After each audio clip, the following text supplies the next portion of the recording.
സർവത്ര ഗോവിന്ദനാമ സങ്കീർത്തനം ഗോവിന്ദ ഗോവിന്ദ. യോന്തഃ പ്രവിശ്യ മമ വാചമിമാം പ്രസുപ്താം സഞ്ജീവയത്യഖിലശക്തിധരഃ സ്വധാംനാ അന്യാംശ്ച ഹസ്തചരണശ്രവണത്വഗാദീൻ പ്രാണാൻ നമോ ഭഗവതേ പുരുഷായ. സർവത്ര ഗോവിന്ദനാമ സങ്കീർത്തനം ഗോവിന്ദ ഗോവിന്ദ. സരസ്വതി നമസ്തുഭ്യം വരദേ കാമരൂപിണി വിദ്യാരംഭം കരിഷ്യാമി സിദ്ധിർഭവതു മേ സദാ. ഈ സത്രത്തിലെ ഈ പ്രഭാഷണത്തിൻ്റെ വിഷയമായി കൊടുത്തിരിക്കുന്നത് നമോ ഭഗവതേ പുരുഷായ തുഭ്യം എന്ന വാക്യമാണ്. ആ വാക്യത്തിൻ്റെ താല്പര്യം ഒന്ന് അപഗ്രഥിച്ചു നോക്കുക. ഭഗവതേ പുരുഷായ തുഭ്യം നമഃ. ഭഗവാനും പുരുഷനുമായ അവിടുത്തേക്ക് ഇതാ അടിയൻ നമസ്കാരം സമർപ്പിക്കുന്നു. ഭഗവാനാണ്, പുരുഷനുമാണ് ഈ പ്രപഞ്ചത്തിൻ്റെ അധിനാഥനായ ഭഗവാൻ. ഭഗവാൻ എന്ന ശബ്ദത്തിന് വളരെയധികം വ്യാഖ്യാനങ്ങളൊക്കെ ഉണ്ട്. ഐശ്വര്യാദി ഗുണഗണങ്ങളുള്ള ആള് എന്നൊക്കെയുള്ള അർത്ഥത്തിൽ ഭഗവത് ശബ്ദത്തെ ഭംഗിയായിട്ട് വ്യാഖ്യാനിക്കാൻ സാധിക്കും. ഭഗവതൻ തന്നെ പറയുന്നു, ബ്രഹ്മേതി പരമാത്മേതി ഭഗവാനിതി ശബ്ദതേ. ഭഗവാൻ എന്ന് പറയാറുണ്ട്, ബ്രഹ്മം എന്ന് പറയാറുണ്ട്, പരമാത്മാവ് എന്ന് പറയാറുണ്ട്. ആ പരമാത്മാവായ മഹാപുരുഷനായ ഭഗവാന് നമസ്കാരം. പുരുഷൻ എന്ന് പറഞ്ഞാൽ പ്രകൃതിക്കും അതീതനായിട്ടുള്ള ആ ചൈതന്യ സ്വരൂപൻ. യാതൊരു ചൈതന്യത്തിൽ നിന്നാണോ ഈ പ്രപഞ്ചം ഉളവാകുന്നത് ആ ചൈതന്യ സ്വരൂപൻ എന്നർത്ഥം. പ്രകൃതിക്കും അതീതനായിട്ടുള്ളത്. പ്രകൃതി തുടങ്ങി 24 തത്വങ്ങൾ അടങ്ങിയതാണ് ഈ പ്രപഞ്ചം. അതിനും ഉപരിയായി പ്രതിഭാസിക്കുന്ന ചൈതന്യ സ്വരൂപനാണ് പുരുഷൻ. പ്രകൃതി മഹദ് അഹങ്കാരാശ്ച മാത്രാശ്ച ഭൂതാനി എന്നിങ്ങനെ അതിനെക്കുറിച്ച് മേൽപ്പത്തൂര് നാരായണീയത്തിൽ വളരെ ഭംഗിയായിട്ട് ലളിതമായിട്ട് പറഞ്ഞു തന്നിട്ടുണ്ട്. കാപിലത്തിൽ സൂചിപ്പിച്ചിട്ടുള്ളതായ ഒരു തത്വമാണ് അത്.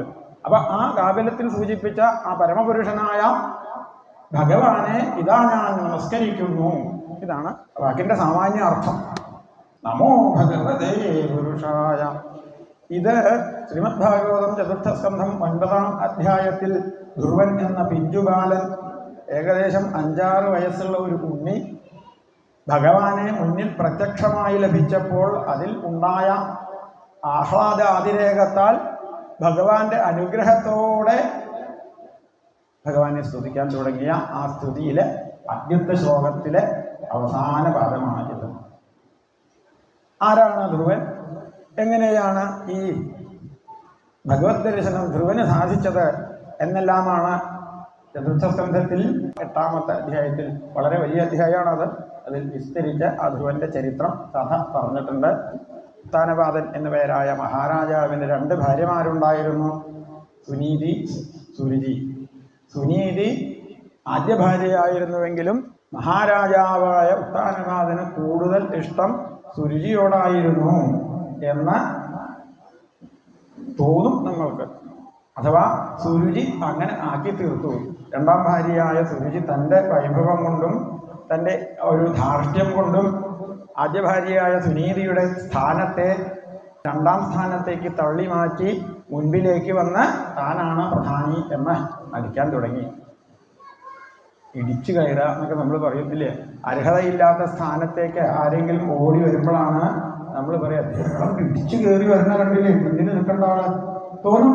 അതുപോലെ തന്നെയാണ് സുനീതിയുടെ പിന്നിൽ നിൽക്കേണ്ട സുരുചി സുനീതിയെ തള്ളി മാറ്റി ഇടിച്ചു കയറി ഭർത്താവിന് ഇഷ്ടപ്പെട്ട ഭാര്യ താനാണ് എന്ന് സ്വയം പ്രഖ്യാപിച്ച് ഭർത്താവിനെ വരുതിയിൽ നിർത്തിക്കൊണ്ടങ്ങനെ കഴിഞ്ഞു. എന്നാൽ ഇങ്ങനെയുള്ള സന്ദർഭങ്ങളിൽ ആദ്യ ഭാര്യ, അതായത് ശരിക്കും സ്ഥാനത്തിന് അർഹരായ ആൾക്കാർ അതിനെ എതിർക്കാൻ തുടങ്ങില്ലേ എന്നാണെങ്കിൽ അങ്ങനെ വരാം, എതിർക്കും അല്ലേ? നമ്മൾ ക്യൂവിലൊക്കെ ഇങ്ങനെ മുമ്പിൽ നിൽക്കുമ്പോൾ ടിക്കറ്റ് എടുക്കാനോ എന്തിനെങ്കിലും ആവട്ടെ, തൊഴാനും പോലായിക്കോട്ടെ, പിന്നിലുള്ള ഒരാളിങ്ങനെ ഇടിച്ച് മാറ്റി മുന്നിലേക്ക് നീങ്ങുമ്പോൾ നമ്മൾ അവിടെ നിൽക്കും, ഞാനാണ് ആദ്യം പറയും. അതേപോലെ സുനീതിയെ സുരുചി തള്ളിമാറ്റുമ്പോൾ സുനീതി അങ്ങനെ പറയേണ്ടിയിരുന്നതല്ലേ എന്നൊരു സംശയം ന്യായമായും തോന്നാം. അത് ഉണ്ടായില്ല. അതാണ് സുനീതി. സുനീതി എന്ന ആ ആദ്യ ഭാര്യയുടെ മനസ്ഥിതിയെ സൂചിപ്പിക്കുന്ന പേര് സുനീതി, നല്ല നീതിബോധമുള്ളവൾ, അതാണ് ആ പേര് സൂചിപ്പിക്കുന്നത്. രണ്ടാം ഭാര്യയോ സുരുചി, രുചികളിൽ ഭ്രമിക്കുന്നവൾ എന്ന് പറഞ്ഞാൽ സാധാരണ ലൗകിക വിഷയങ്ങളിൽ ഇന്ദ്രിയാദികളിൽ ഭ്രമിക്കുന്നവർ എന്ന് സുരുചി എന്നതിനർത്ഥം. സുനീതി എന്ന് പറഞ്ഞാൽ മനസ്സിൽ ആനന്ദം കാണുന്നവൾ എന്ന് സുനീതി എന്ന വാക്കിനർത്ഥം. അതുകൊണ്ട് തന്നെ സുനീതിയെ സംബന്ധിച്ചിടത്തോളം മഹാരാജാവിൻ്റെ അടുത്ത് നിന്ന് വിട്ടുനിന്നാലും മനസ്സിന് സ്വയം ആനന്ദം കണ്ടെത്താൻ സാധിക്കുന്ന ഒരു അവസ്ഥയിലായിരുന്നു. ഇടിച്ചു തള്ളി മാറ്റിയ സുരുചിയുടെ സ്ഥാനത്തേക്ക് സുനീതി പിൻവാങ്ങി, രണ്ടാം സ്ഥാനത്തേക്ക് പിൻവാങ്ങി. അന്യാ സുനീതി ഭർത്തുരനാദൃദാസ സുരുചിർനിതരാം അഭീഷ്ട. സുരുചി ഇവിടെ മഹാരാജാവിന് ഏറ്റവും ഇഷ്ടപ്പെട്ടവളും മറ്റവളായ സുനീതി മഹാരാജാവിനാൽ അനാദരിക്കപ്പെട്ടവളുമായി തീർന്നു. അങ്ങനെയാണ് സുനീതി ത്വാമേവ നിത്യമഗതി ശരണം ഗതാഭൂ. നെത്തുന്നൂരിന്റെ നാരായണീയത്തിൽ അദ്ദേഹം പറയാണ്, അല്ലയോ ഗുരുവായൂരപ്പ, ഈ സന്ദർഭത്തിൽ അന്ന് ആ സുനീതി അങ്ങയെ തന്നെ ശരണം പ്രാപിച്ചു. ഇവർക്ക് രണ്ടുപേർക്കും ഓരോ മക്കളുണ്ട്. സുനീതിയുടെ മകൻ ധ്രുവൻ, സുരുചിയുടെ മകൻ ഉത്തമൻ. ഇവര് രണ്ടുപേരും വാസ്തവത്തിൽ മഹാരാജാവിന് ഒരേപോലെ മക്കളായി വാത്സല്യത്തോടുകൂടി കാണേണ്ടവരാണ്. എന്നാൽ സുരുചിയുടെ ആ പ്രഭാവം നിമിത്തം സുനീതിയുടെ മകനായ ധ്രുവന് മഹാരാജാവിൻ്റെ അടുത്തേക്ക് പ്രവേശനം തന്നെയില്ല എന്ന അവസ്ഥയായി. സുരുചി ഒരു കൊട്ടാരത്തില്, സുനീതി വേറൊരു കൊട്ടാരത്തില്. രണ്ട് ഭാര്യമാരുണ്ടാകുമ്പോൾ അങ്ങനെയാണല്ലോ, രണ്ടുപേരും തമ്മിൽ തർക്കം ഉണ്ടാവരുത് എന്ന് വിചാരിച്ച് രണ്ടാർക്കും വേറെ വേറെ കൊട്ടാരങ്ങൾ പണിത് അധികവും സുരുചിയുടെ കൊട്ടാരത്തിലാണ് മഹാരാജാവിൻ്റെ താമസം എന്നായി. സുനീതി ഭർത്തു അനാദൃത, ഭർത്താവ് തന്നെ ആദരിച്ചില്ല എങ്കിലും ഭഗവാനെ ശരണം പ്രാപിച്ച് അങ്ങനെ കഴിഞ്ഞു പോകുന്നു. സുരുചിയുടെയും മകനായ ഉത്തമന്റെയും ആ ഭാഗ്യം കണ്ട് നീതിപുത്രനായ ധ്രുവന് പലപ്പോഴും ദുഃഖം തോന്നാറുണ്ട്.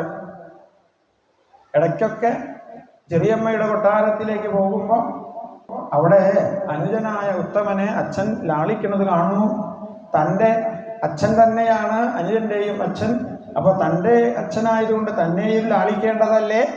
ഇങ്ങനെയൊക്കെ ആ ഉണ്ണിയുടെ മനസ്സിൽ ചെറുപ്രായത്തിലുള്ള ധ്രുവൻ എന്ന ആ ഉണ്ണിയുടെ മനസ്സിൽ പലപ്പോഴും മോഹം തോന്നാറുണ്ട്. എന്നാൽ മഹാരാജാവിൻ്റെ അടുത്ത് ചെന്ന് ആ ലാളന സ്വീകരിക്കാൻ ധൈര്യം വരാറില്ല. സുരുചി ചെറിയമ്മയുടെ ആ ഒരു പ്രത്യേക സ്വഭാവവിശേഷം തന്നെയാണ് അതിന് കാരണം. മഹാരാജാവിൻ്റെ അടുത്ത് വെച്ച് എന്നത് പോട്ടെ, എവിടെ വെച്ച് കണ്ടാലും സുരുചി ഉണ്ണിയോട് ഇങ്ങനെ പറയില്ല, അങ്ങോട്ടൊന്നും വരരുത് കേട്ടോ, ഇവിടെ എങ്ങാനും കളിച്ചാൽ മതി. അനിയനായ ഉത്തമനെ കളിക്കാനായിട്ട് ധ്രുവൻ വിളിച്ചാൽ വേഗം സുരുചി തൻ്റെ മകനെ അങ്ങോട്ട് പറഞ്ഞേക്കും, ഇവിടെ വന്ന് കളിക്കൊന്നും വേണ്ട, മഹാരാജാവിൻ്റെ അടുത്ത് എവിടെയെങ്കിലും മതി. അപ്പോൾ ഉത്തമനും ധ്രുവനും ഉത്തമശ്ച സ്പൃവശ്ച ഉഭൗ അന്യോന്യം പ്രേമവിഹ്വലവും, രണ്ടുപേരും പരസ്പരം സ്നേഹഭാവത്താൽ സഹോദരഭാവത്താൽ ബന്ധിതന്മാരായിരുന്നു. എങ്കിലും ഉത്തമനും ധ്രുവനുമായുള്ള ആ കളികളും ചേർച്ചയും അധികവും സുനീതിയുടെ കൊട്ടാരത്തിൻ്റെ പരിസരത്താണ് ഉണ്ടാവാറുള്ളത്. സുരുചിയുടെ കൊട്ടാരത്തിലേക്ക് മഹാരാജാവിൻ്റെ അടുത്തേക്ക് സമീപിച്ചു പോകരുത് എന്നാണ് സുരുചിയുടെ കൽപ്പന. അപ്പൊ സുനീതിയുടെ കൊട്ടാരത്തിൽ തന്നെ കഴിഞ്ഞുകൂടണം, സുരുചിയുടെ കൊട്ടാരത്തിലേക്ക് പോകരുത്. ഇതെല്ലാം ഉണ്ണിയുടെ മനസ്സിൽ നല്ലവണ്ണം ഉണ്ട്. എങ്കിലും പോകാനുള്ള ആഗ്രഹം ഇടയ്ക്കിടയ്ക്ക് തോന്നാറുണ്ട്. ഏകദാ ഒരിക്കൽ അങ്ങനെ സംഭവിച്ചു. സുരുചിയുടെ മകനായ ഉത്തമൻ ധ്രുവനുമായി കളിച്ചുകൊണ്ടിരിക്കെ ഉത്തമന് ഒരു ആഗ്രഹം കേട്ടാ, അപ്പോൾ നമുക്ക് രണ്ടുപേർക്കും കൂടി അച്ഛൻ്റെ അടുത്തേക്ക് പോവാം. എൻ്റെ അമ്മ, അതായത് ഏട്ടൻ്റെ ചെറിയമ്മ ഇപ്പം അവിടെ ഇല്ല, അച്ഛൻ മാത്രമേ ഉള്ളൂ. നമുക്ക് വേണമെങ്കിൽ പോയി അച്ഛൻ്റെ മടിയിൽ കയറിയിരിക്കാം, കളിക്കാം. ചെറിയമ്മ വരാൻ കുറേ താമസാവുന്നൊക്കെയാണ് കേട്ടത്. അങ്ങനെ പറഞ്ഞിട്ട് എവിടേക്ക് പോകണ കണ്ടത് എന്നൊക്കെ ആ ഉണ്ണി ഏട്ടനോട് പറഞ്ഞു.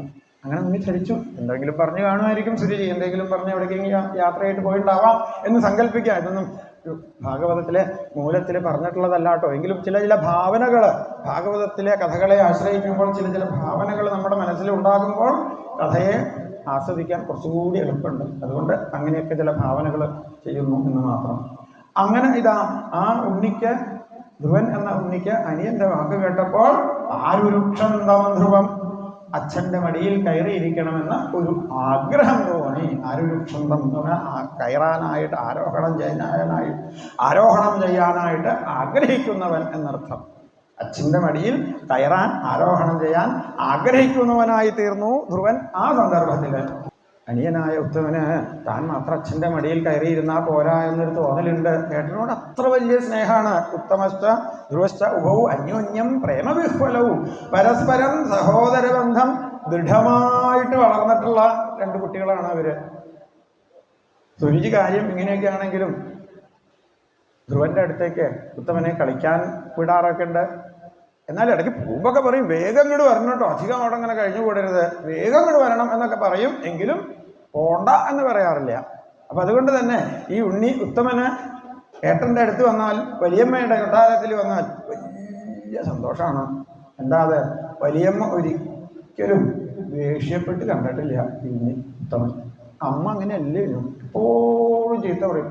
എവിടെയാ പോണേ, അങ്ങടാ അല്ലേ, വേഗം പോയിട്ട് വരണം, ഇങ്ങനെ പറയുള്ളൂ. ഉണ്ണി പോയി കളിച്ചിട്ട് വന്നോളൂ കേട്ടോ എന്നൊരു സൗമ്യമായ ഭാഷയിൽ സുരുചി തൻ്റെ മകനോട് ധ്രുവന്റെ കൊട്ടാരത്തിലേക്ക് പോകുമ്പോൾ പറയില്ല, വേഗം പോയിട്ട് വരണം. അപ്പോൾ ഒരു ഭാവം, ആ ഭാവമാണ് തൻ്റെ അമ്മയെക്കുറിച്ച് ഉത്തമന്റെ മനസ്സിലുള്ളത്. ഈ പോയി തിരിച്ചു വന്നാലോ, തിരിച്ചു വന്നാൽ ആ കുട്ടി കളിയൊക്കെ കഴിഞ്ഞു അല്ലേ, നല്ല ക്ഷീണം ഉണ്ടല്ലേ, ഒന്ന് കുടിച്ചോളൂ, ഞാൻ ഇതാ ഭക്ഷണം എടുത്ത് വെച്ചിട്ടുണ്ട്, ഇതാ കഴിക്കാം. അങ്ങനെ സ്നേഹഭാവത്തോട് കൂടിയിട്ട് അല്ല സുരുചി മകനെ നോക്കിക്കാണാം. എന്താ പോയിട്ട് കുറച്ച് നേരമായി, ഇപ്പോൾ ദേഷ്യം വന്നു സുരുചിക്ക്.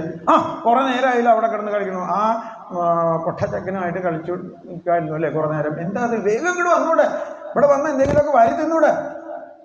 അതെന്താ ആ ഒരു ഭാവം, അത് തന്നെയാണ് ഉത്തമന്റെ മനസ്സിൽ തൻ്റെ അമ്മയെക്കുറിച്ച്. ഇവിടെ വരുമ്പോൾ അങ്ങനെയല്ല, ഉണ്ണി വരുമ്പോഴേക്കും തന്നെ വലിയമ്മ, ഉണ്ണി ഇതാ വരൂ, നിങ്ങൾ രണ്ടുപേരും കൂടി ഇരുന്ന് കഴിക്കൂ, സുഖമായിട്ട് കളിക്കൂ.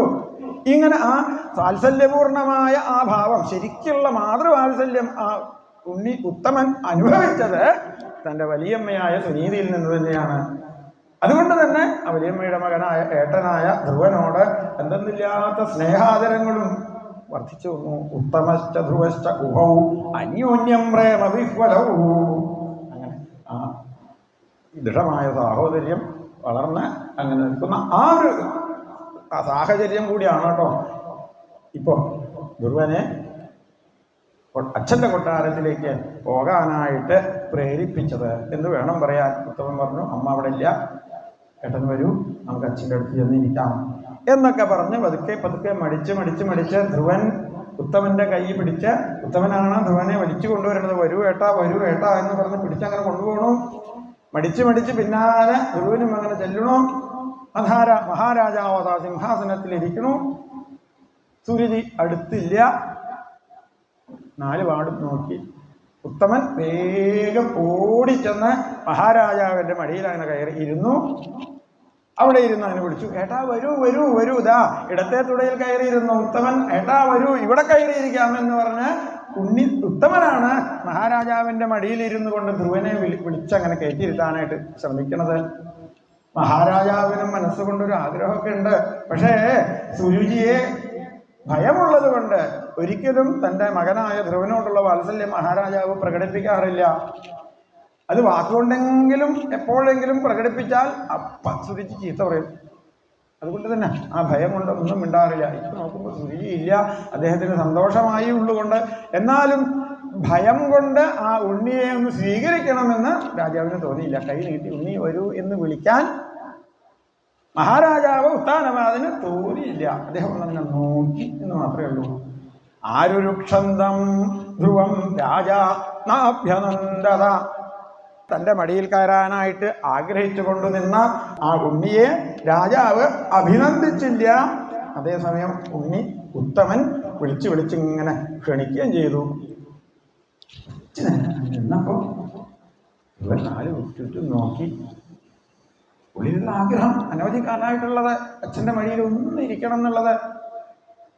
ആ ആഗ്രഹത്തെ പൂർത്തീകരിക്കാനായിട്ട് ഇപ്പോൾ ഇതാ ഒരു അവസരം വന്നിരിക്കണു. സന്തോഷമായി. സന്തോഷത്തോടുകൂടി 1-2 അടികൾ ഇതാ മുന്നോട്ടങ്ങനെ വെച്ചു. ധ്രുവൻ ഉത്തമന്റെ മാടി വിളിക്കണു, വരൂ വരൂ വരൂ വരൂ എന്ന്. അനിയൻ അച്ഛന്റെ മടിയിലിരുന്ന് വിളിക്കണു. അച്ഛൻ വിഷന്തം, അച്ഛനെ വിളിച്ച് നോക്കി നിൽക്കണുള്ളൂ, വിളിക്കണമൊന്നുമില്ല. ധൈര്യമെടുത്തില്ലാത്തത് കൊണ്ട് ധൈര്യമായിട്ട് പോകാം എന്നൊരു ഭാവത്തോടെ പെട്ടെന്ന് ധൈര്യം സംഭരിച്ച ധ്രുവൻ 2-3 ചുവട് മഹാരാജാവിന്റെ അടുത്തേക്ക് അങ്ങനെ നടന്നതോടുകൂടി ഉടൻ കേട്ടു ഒരു ഗർജനം. നിക്കവിടെ! ആഹാ, വളരുതാത്തവനല്ലേ എന്ന് ഹൃദയതൃഷ്ണം ഭവാൻ ആരോഢുമരിഹതി സുരുചി സുന്നതഹാരാജ്ഞ ശീർഷ്യമാഹ അതിഗർവിത. എന്തെന്നില്ലാത്ത അഹങ്കാരത്തോടുകൂടി സുരുചി മഹാരാജാവിന്റെ മുൻപിൽ നിന്നുകൊണ്ട് ധ്രുവനെ അധിക്ഷേപിച്ചുകൊണ്ട് ധാരാളം വാക്കുകൾ അങ്ങനെ പറഞ്ഞു. എവിടുന്ന അപ്പൊ സുരുചി അവിടുന്ന് വന്നു ചേർത്തത് ആർക്കും അറിയില്ല. അകലേക്ക് പോവുകയാണെന്ന് സൂത്രം പറഞ്ഞു നിന്നതാണോ പരീക്ഷിക്കാൻ, അതും അറിയില്ല. പെട്ടെന്ന് അവിടെ പ്രത്യക്ഷപ്പെട്ടു എന്ന് മാത്രമേ പറയാനുള്ളൂ. സദാചികീർഷമാനന്ദം സപജ്ഞാസ്തനയം ധ്രുവം സുരുചി ശൃണ്വതോ രാജ്ഞ ശേർഷ്യമാഹാതിഗർവിത. എന്തെന്നില്ലാത്ത അഹങ്കാരത്തോടുകൂടി പെട്ടെന്ന് അവിടെ പ്രത്യക്ഷപ്പെട്ട സുരുചി ധ്രുവനോട് വത്സ എന്നൊക്കെ, ഉണ്ണി എന്നൊക്കെ വിളിച്ചു. എങ്കിലും ആ ഉണ്ണി എന്നുള്ള വിളിയുടെ സ്വരം കേട്ടാൽ അറിയാം എന്താണ് ഉള്ളിലുള്ള ഭാവം അല്ലേ. വാക്കുകൾക്ക് അക്ഷരം മാത്രമല്ല സ്വരം കൂടി അതിന് ഒരു ശക്തി പകരുന്നതാണ് അല്ലേ. ഓരോ വാക്കും കേൾക്കുമ്പോൾ അതിൻ്റെ പിന്നിലുള്ള സ്വരമനുസരിച്ച് ആ പറയുന്ന വാക്കിൻ്റെ ഭാവം അഥവാ ആ പറയുന്ന വാക്കിൻ്റെ ഉടമയുടെ മാനസിക ഭാവം എന്ത് എന്ന് മനസ്സിലാവാൻ സാധിക്കും. വത്സ എന്നിവിടെ വാക്ക് അതിൻ്റെ തർജ്ജമ ഉണ്ണി എന്നാണ്. സാധാരണ അമ്മമാര് കുട്ടികളെ വിളിക്കുന്ന പോലെ ഉണ്ണി വരൂ, ഉണ്ണി തന്നെയാണ് വാക്ക്. ഉണ്ണി 2 അക്ഷരം ഉണ്ണി എന്ന് തന്നെയാണ്. വത്സ വത്സ നവത്സ നൃപതേർദൃശ്യം ഭവാനാരോടുമരികതി. ഉണ്ണി, നിനക്ക് അച്ഛന്റെ മടിയിൽ കയറിയിരിക്കാനായിട്ട് യാതൊരു അർഹതയുമില്ല. എന്താ അതിന് കാരണം? നഗൃഹീതോമയായത്വം കുക്ഷാവവി നൃപാത്മജ. നൃപാത്മജ, നീ മഹാരാജാവിന്റെ മകനാണെങ്കിലും എന്റെ വയറ്റിലല്ല പിറന്നത് എന്നതുകൊണ്ട് മഹാരാജാവിന്റെ മടിയിൽ കയറിയിരിക്കാൻ നിനക്ക് അർഹതയില്ല. ഉറക്കെയാണ് ശീർഷ്യം, ഈർഷ്യയോട് കൂടിയിട്ടാണ് സുരുചി പറഞ്ഞത് എന്ന് ഇവിടെ പറയുന്നു. അപ്പൊ ഉറക്കെയാണ്, ദേഷ്യത്തോടു കൂടിയിട്ടാണ്, പരിഹാസത്തോടു കൂടിയിട്ടാണ് സുരുചി ഉണ്ണി എന്നൊക്കെ വിളിച്ച് ആ ധ്രുവനോട് ഇത്തരം വാക്കുകൾ പറഞ്ഞത്. നിർവാത്മജ, നീ നിർവാത്മജനാണ്. നിർവാത്മജ എന്ന വാക്ക് അവിടെ പ്രയോഗിച്ചത് അതുകൂടി സൂചിപ്പിക്കാനാണ്. നിർവാത്മജ, നീ ഇദ്ദേഹത്തിന്റെ പുത്രനാണ്, മഹാരാജാവിന്റെ പുത്രനാണ് എന്നുള്ളതൊക്കെ ശരി. എങ്കിലും അതൊന്നും ഇവിടെ മഹാരാജാവിന്റെ മടിയിൽ കയറിയിരിക്കാനുള്ള ഒരു അർഹതയായിട്ട് വർത്തിക്കണില്ല. എന്താ കാരണം? നഗൃഹീത മയാ, ഞാൻ നിന്നെ ഗർഭത്തിൽ ധരിച്ചിട്ടില്ല, എൻ്റെ വയറ്റിൽ നീ വന്ന് പിറകുണ്ടായില്ല. ബാലോസി, നീ കുട്ടിയാണ്, നിനക്ക് ഇതിനെക്കുറിച്ചൊന്നും അറിയില്ല. അന്യസ്ത്രീ ഗർഭസംഭൃതം, ഏതോ ഒരു സ്ത്രീയുടെ വയറ്റിൽ പിറന്നവനാണ് നീ. ക്രൂരമാണ് ആ സുരുചിയുടെ വാക്കുകളെന്ന് ആലോചിച്ച് നോക്കുക. അന്യസ്ത്രീ എന്ന് സുരുചി ആരെ കുറിച്ചാ പറയണത്? തൻ്റെ ജ്യേഷ്ഠത്തിയുടെ സ്ഥാനം വഹിക്കുന്ന തൻ്റെ ഭർത്താവായ ഉത്താനപാദ മഹാരാജാവ് തന്നേക്കാൾ മുൻപ് വിവാഹം കഴിച്ച സുരീതി എന്ന ആ മഹിളാ രത്നത്തെ, സതീ രത്നത്തെയാണ് ഇവിടെ സുരുചി പറയണത് അന്യസ്ത്രീ. അന്യസ്ത്രീയുടെ ഗർഭത്തിൽ ജനിച്ച ഉണ്ണി നിനക്ക് നവേദോ ഭവാൻ, ഇതിനെക്കുറിച്ച് നിനക്ക് അറിയില്ല ഉണ്ണി. അതാണ് സുരുചി പറയുന്നത്. ദുർലഭേ അർത്ഥേ മനോരഥ, സാധിക്കാത്തതായ ഒരു മനോരാജ്യമാണ് ഉണ്ണി നിന്റെ ഇപ്പോഴുള്ള ഈ പ്രവൃത്തി. എന്നാൽ ഇത് സാധിക്കില്ല എന്ന് ഞാൻ പറയണില്ല. അതിനൊരു വഴി ഞാൻ വേണമെങ്കിൽ പറഞ്ഞു തരാം. അത് കേട്ടപ്പോ ധ്രുവന് അല്പം ആശ്വാസമായി എന്ന് വേണം വിചാരിക്കാൻ. ഇപ്പൊ അച്ഛന്റെ മടിയിൽ കയറിയിരിക്കരുത് എന്നല്ലേ ചെറിയമ്മ പറഞ്ഞത്. എന്നിട്ട് പറയുന്നു ചെറിയമ്മ, അതിനൊരു വഴിയുണ്ട്, ഞാൻ അത് പറഞ്ഞു തരാം. എന്തായാലും വിരോധമില്ല. ചെറിയമ്മ പറയുന്ന ആ വഴി പ്രയാസം പിടിച്ചതാണെങ്കിലും ഞാൻ അത് അനുസരിച്ചു കൊള്ളാം എന്ന് മനസ്സുകൊണ്ട് ഒരു തീരുമാനമെടുത്തു ഉണ്ണി ധ്രുവൻ. ആ സമയത്ത് ചെറിയമേ എന്താച്ചാ പറഞ്ഞു, എനിക്ക് എന്ത് ചെയ്തിട്ടായാലും വിരോധമില്ല, അച്ഛൻ്റെ മടിയിലൊന്നും ഇരിക്കണം, അത്രേ വേണ്ടു. ഉള്ള കാണാൻ സാധിക്കില്ല എന്നൊക്കെ ചെറിയമ്മ പറഞ്ഞില്ലേ, അത് സാധിക്കാനായിട്ടുള്ള വഴി എന്തെങ്കിലും ഉണ്ടെങ്കിൽ പറഞ്ഞു തരണേ എന്ന മട്ടിൽ ധ്രുവൻ ചെറിയമ്മയുടെ മുഖത്തേക്ക് ദയനീയമായിട്ട് അതിങ്ങനെ നോക്കി. കരച്ചിലിങ്ങനെ വരുന്നുണ്ട്. കയറരുത് അച്ഛൻ്റെ മടിയിൽ എന്ന് പറഞ്ഞപ്പോൾ ഉണ്ണിക്ക് കരച്ചിൽ വരുന്നുണ്ട്. എന്നാൽ കരയാൻ തുടങ്ങിയിട്ടില്ല. ചെറിയമ്മ എന്തോ ഒരു മാർഗം പറഞ്ഞു തരുന്നല്ലേ പറഞ്ഞത്. അപ്പൊ അതുകൊണ്ട് അതെന്താണ് എന്നറിയാം എന്ന മട്ടിൽ നല്ലോണം ഇങ്ങനെ നോക്കി ധ്രുവൻ ചെറിയമ്മയുടെ മുഖത്തേക്ക്. മാർഗം എന്താണെന്ന് ചോദിച്ചിട്ടൊന്നുമില്ല കേട്ടോ, അതൊന്നും ഇവിടെ ഭാഗവതത്തിൽ നോക്കിയാൽ കാണില്ല. മുഖത്തേക്കൊന്നും അങ്ങനെ നോക്കി സുരുചിക്ക് കാര്യം മനസ്സിലായി. നീ മാർഗം പറഞ്ഞു തരാം, അച്ഛൻ്റെ മടിയിൽ കയറിയിരിക്കണമല്ലേ നിനക്ക്, വേണം, നല്ല മോഹമുണ്ടോ നിനക്ക്, അതോ വേണ്ടാക്കരുതേ, ബുദ്ധിമുട്ടുള്ളതാണ് അതുകൊണ്ട് വേണ്ടാക്കരുതേ, എന്നാ മോഹമുണ്ട്, മോഹം സാധിച്ചേ അടങ്ങൂ, സാധിച്ചേ അടങ്ങൂ. എന്നാൽ ഒരു കാര്യം ചെയ്യാം, തപസാരാധ്യ പുരുഷം ദൈവാനുഗ്രഹേണ മേ ഗർഭേത്വം സാധയാത്മാനം യദീച്ഛസി നിർവാസനം. നിനക്ക് നിർവാസനം യദീച്ഛസി, രാജാവിൻ്റെ മടിയിൽ കയറിയിരിക്കണമെങ്കിൽ, നിർവാസനം എന്നുള്ളതിന് രാജാവിൻ്റെ മടിയിൽ കയറിയിരിക്കണമെങ്കിൽ എന്നൊരർത്ഥം. നിർവാസനം സിംഹാസനം, രാജാവിൻ്റെ അധികാരചിഹ്നമായ ഇരിപ്പിടം എന്നർത്ഥം. അപ്പൊ നിനക്ക് അച്ഛൻ്റെ മടിയിൽ കയറിയിരിക്കണമോ, സിംഹാസന ആരൂഢനാവണോ, രാജാവിൻ്റെ അധികാരം വേണമോ, ഇങ്ങനെയെല്ലാം ആഗ്രഹങ്ങളൊക്കെ ഉണ്ടെങ്കിൽ നീ ആദ്യം ചെയ്യേണ്ടത് പുരുഷം ആരാധ്യ തപസ, പുരുഷനെ തപസ് ചെയ്ത് ആരാധിക്കൂ. പുരുഷൻ എന്ന് പറയുന്നത് തസ്മൈ പുരുഷായ തുഭ്യം നമോ ഭഗവതേ, ആ ഭഗവാനായ പുരുഷനെ നീ ആരാധിച്ച് അനുഗ്രഹേണ, അദ്ദേഹത്തിന്റെ അനുഗ്രഹം സ്വീകരിച്ച് ഗർഭേത്വം സാധയ ആത്മാനം, നീ എൻ്റെ ഗർഭത്തിൽ വന്ന് പിറക്കാം. അതെങ്ങനെയാണെങ്കിൽ തപസ്സുകൊണ്ട് അദ്ദേഹത്തെ ആരാധിച്ചാൽ അദ്ദേഹം സംതൃപ്തനായി പ്രത്യക്ഷപ്പെടും. എന്നിട്ട് ചോദിക്കും, നീ ധ്രുവാ, നിന്റെ തപസ് കൊണ്ട് നാം തൃപ്തനായിരിക്കുന്നു, നിനക്ക് എന്താ ആവശ്യം വെച്ചാൽ പറഞ്ഞോ എന്ന് ഭഗവാൻ നിന്നോട് പറയും. ഉണ്ണി അപ്പൊ നീ പറയണം, ഭഗവാനെ എനിക്ക് അച്ഛൻ്റെ മടിയിൽ കയറി എനിക്കങ്ങ് മോഹമുണ്ട്, ഈ ജന്മത്തിൽ അത് സാധിക്കില്ല.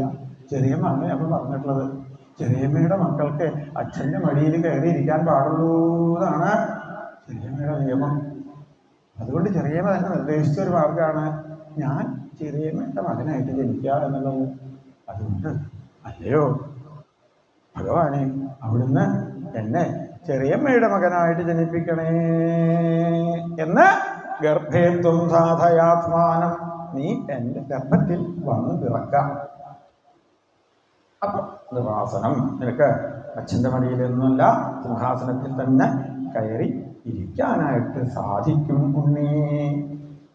എന്താ അതിൻ്റെ അർത്ഥം? നീ ഇവിടുന്നാണ്ട് പോയി ചാവുക, ഭഗവാനെ പോയി പ്രാർത്ഥിക്കുക, എന്നിട്ട് ചാവുക. ചത്ത് ഈ ശരീരം ഉപേക്ഷിച്ചാലല്ലേ രണ്ടാമത് ജന്മം ഉണ്ടാവുള്ളൂ. അപ്പൊ ഈ ധ്രുവൻ എന്ന ഇപ്പോഴത്തെ ഈ ശരീരം ഉപേക്ഷിക്കണമെങ്കിൽ നീ മരിക്കണം. ഭഗവാനെ ആരാധിച്ച് വരം മേടിച്ച് മരിച്ച് അടുത്തൊരു ജന്മത്തിൽ നീ എൻ്റെ മകനായി വാ. അല്ലാതെ ഇപ്പൊ നിനക്ക് ഈ മഹാരാജാവിൻ്റെ മടിയിൽ കയറിയിരിക്കാൻ അർഹതയില്ല. ഓർമ്മങ്ങള്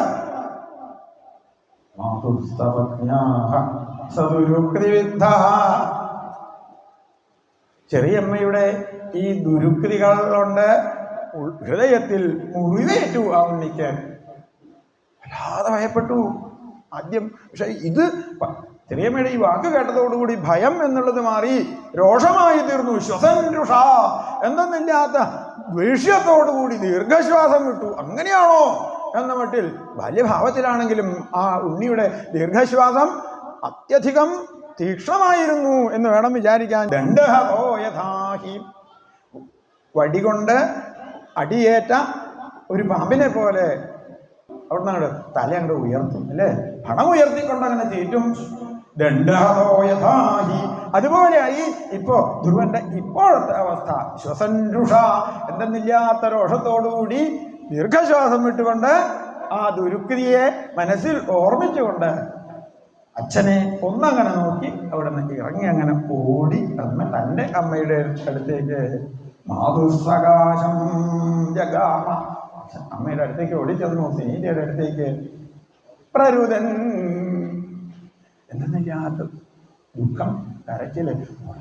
കരഞ്ഞുകൊണ്ടാണ് ഇങ്ങോട്ടെത്തിയപ്പോഴേക്കും അവിടെ വെച്ച് സുരീശ്വരമ്മയുടെ വാക്കുകൾ കേട്ട് ദേഷ്യത്തോടുകൂടി ദീർഘശ്വാസം വിട്ടു. ആ സമയത്ത് ദ്വേഷ്യമായിരുന്നു ധ്രുവന്റെ മനസ്സിൽ ഉയർന്നു നിന്നത് എങ്കിൽ അവിടെ നിന്ന് തിരിഞ്ഞ് തൻ്റെ അമ്മയുടെ അടുത്തേക്ക് എത്തിയപ്പോഴേക്കും അത് കരച്ചിലായിട്ട് മാറിയിരിക്കും. വേണം പറയാൻ ശ്രീശുകൻ പരീക്ഷത്തിനോട് പറയുന്ന കഥയാണല്ലോ. പരീക്ഷിത് മഹാരാജാവിന്റെ മുൻപിൽ ശ്രീശുകൻ പോലും ചെറുതായിട്ടൊന്ന് കരഞ്ഞോ എന്ന് തോന്നും ഈ വാക്കുകൾ അങ്ങനെ ആ ശ്ലോകം അവിടെ വായിക്കുമ്പോൾ. പ്രരുതൻ പ്രരുതൻ വളരെ ദുഃഖത്തോടുകൂടി, പ്രകർഷണരുതൻ ഏറ്റവും അധികം ദുഃഖത്തോടുകൂടി കരഞ്ഞുകൊണ്ട് അമ്മയുടെ അടുത്തെത്തി. ശ്രീചിരമ്മയുടെ അടുത്ത് രോഷം, അമ്മയുടെ അടുത്ത് എത്തിയപ്പോഴേക്കും ദുഃഖം. അങ്ങനെയാണല്ലേ ഏത് കുട്ടികൾക്കും ആത്യന്തികമായിട്ട് അമ്മയാണ് ശരണം. എന്ത് ആപത്തുണ്ടായാലും അമ്മയെ വിളിച്ചാണ് നിലവിളിക്കുക അല്ലേ? ആരടിച്ചാലും എന്ത് വിളിച്ചാലും അമ്മേന്ന് വിളിക്കും. ഇനി അമ്മ തന്നെയാണ് അടിക്കണത് വിചാരിച്ചു നോക്കൂ. അപ്പോഴും കുട്ടികൾ എന്താ പറയാ? അമ്മേ തല്ലല്ലേ, അമ്മയാണ് അടിക്കണത് കേട്ടോ. എന്നിട്ട് കുട്ടി പറയാ അമ്മേ എന്നെ തല്ലല്ലേ, അമ്മേ എന്നെ തല്ലല്ലേ. അപ്പൊ അതാണ് അമ്മ എന്ന ഭാവത്തിന്റെ ഒരു പ്രത്യേകത. അമ്മയുടെ അടുത്തെത്തുമ്പോൾ എല്ലാ സങ്കടങ്ങളും അണപൊട്ടി അങ്ങനെ ഒഴുകും. മാതുസകാശം പ്രരുതൻ ജഗാമ കൊണ്ട് അവിടെ എത്തിച്ചേർന്നു. അവൻ ഓടി വരുമ്പോഴേക്കും സുനീതി ഇതെല്ലാം പറഞ്ഞു. എങ്ങനെ നിശമ്യതൽ പൗരമുഖാൽ. നിങ്ങൾക്ക് ഓരോരുത്തരും ഒന്നും പറയാണ്ടാവില്ല. അവിടുന്ന് ഓരോരുത്തരും വരുന്നു. ദേ തമ്പുരാട്ടി, ഇവിടെ ഉണ്ണിത്തമ്പുരാൻ അവിടെ പോയിട്ട് ചെറിയമ്പുരാട്ടിയുടെ ചീത്തയും കേട്ട് ദ്വേഷത്തോടുകൂടി ഇതാ കരഞ്ഞുകൊണ്ട് ഓടി വരണ്ടല്ലോ എന്ന്. പൗരമുഖാൽ നിതാന്തം നിശമ്യ. അത് കേട്ടു സുനീതി. തന്റെ മകൻ വരണത് അങ്ങനെ നോക്കി നിൽക്കേ. ഇതാ ഓടി അങ്ങനെ വരണു. സാവേവ്യതേ എന്തെന്നില്ലാത്ത ദുഃഖം സുനീതിയുടെ മനസ്സിനെ മതിച്ചു. ഉത്സൃജ്യ ധൈര്യം വിലലാപ.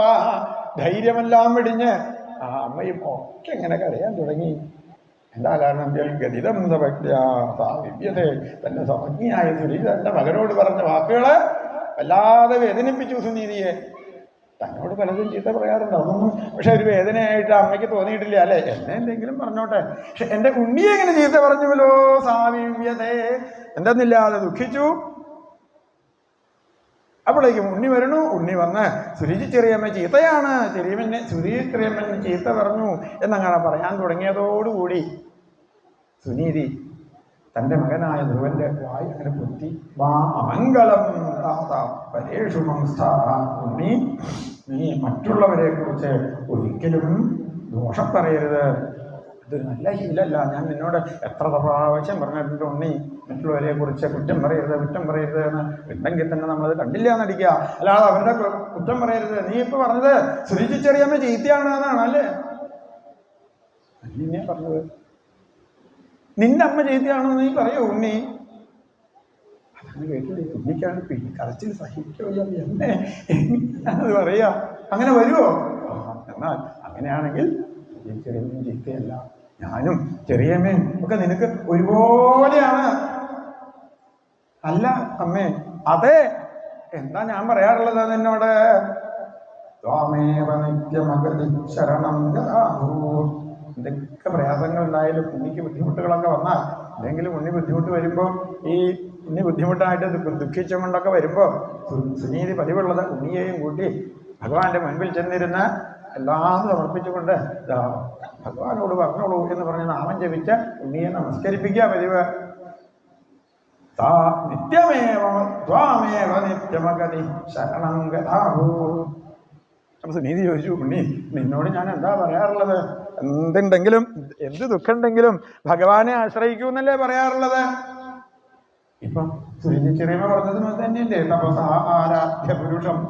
ഞാൻ നിന്നോട് ഇവിടെ നമസ്കരിക്കണമെന്നേ പറയാറുള്ളൂ. പക്ഷേ സുരക്ഷിച്ചറിയാമ ഒന്നും കൂടി നല്ലൊരു മാർഗം പറഞ്ഞു തന്നിരിക്കുന്നു നിനക്ക്. എന്താ? ഭഗവാനെ പൂർണ്ണമായും സാക്ഷാത്കരിക്കണമെങ്കിൽ തപസ് ചെയ്ത് വനത്തിൽ പോയി തപസ് ചെയ്ത് ഭഗവാനെ പ്രത്യക്ഷപ്പെടുത്തണം. അതൊക്കെ നമ്മളെപ്പോലുള്ളവർക്കും പറ്റില്ല എന്നുള്ളത് കൊണ്ടാണ് ഉണ്ണി ഞാൻ ഇവിടെ ഇരുന്ന് ഭജിച്ചാൽ മതി എന്ന് പറയാറുള്ളത്. പക്ഷേ ഉണ്ണി ധ്രുവ, നിന്റെ കഴിവ് തിരിച്ചറിഞ്ഞ, നിന്റെ മാഹാത്മ്യം തിരിച്ചറിഞ്ഞ് സുരുചിച്ചറിയാമ നിന്നെ ഒരു തപസ്വിയായിട്ടും മഹർഷിയായിട്ടും മനസ്സിൽ കണ്ടുകൊണ്ട് നിന്നോട് പറഞ്ഞിരിക്കണു, ഉണ്ണി ധ്രുവ, നീ കാട്ടിൽ പോയി തപസ് ചെയ്ത് മഹാത്മാവായ ഒരു മഹർഷിയായ ഒരു ദിവ്യനായിട്ട് വരണം എന്നിങ്ങനെ അനുഗ്രഹിച്ചിരിക്കുകയാണ് വാസ്തവത്തില്. അപ്പൊ ഉണ്ണി ധ്രുവ, ഞാൻ പറഞ്ഞത് തന്നെയല്ലേ സുരുചിച്ചെറിയമ്മയും പറഞ്ഞത്? നോക്കുക, ശരിയാണ്. അമ്മയും പറഞ്ഞു ഭഗവാനെ ഭജിക്കണമെന്ന്, ചെറിയമ്മയും പറഞ്ഞു ഭഗവാനെ ഭജിക്കണമെന്ന്. അത് തപസ് ചെയ്തുകൊണ്ട് വേണമെന്ന് ഒന്ന് ഒരു കൂടുതൽ വിസ്തരിച്ച് പറഞ്ഞു എന്ന് മാത്രം ആലോചിച്ചു ഉണ്ണി ധ്രുവൻ. അമ്മേ, അപ്പൊ അമ്മ പറഞ്ഞതും ചെറിയമ്മ പറഞ്ഞതും ഒന്ന് തന്നെയാണല്ലേ? അതേനോ ഉണ്ണി, ഇപ്പൊ മനസ്സിലായില്ലേ?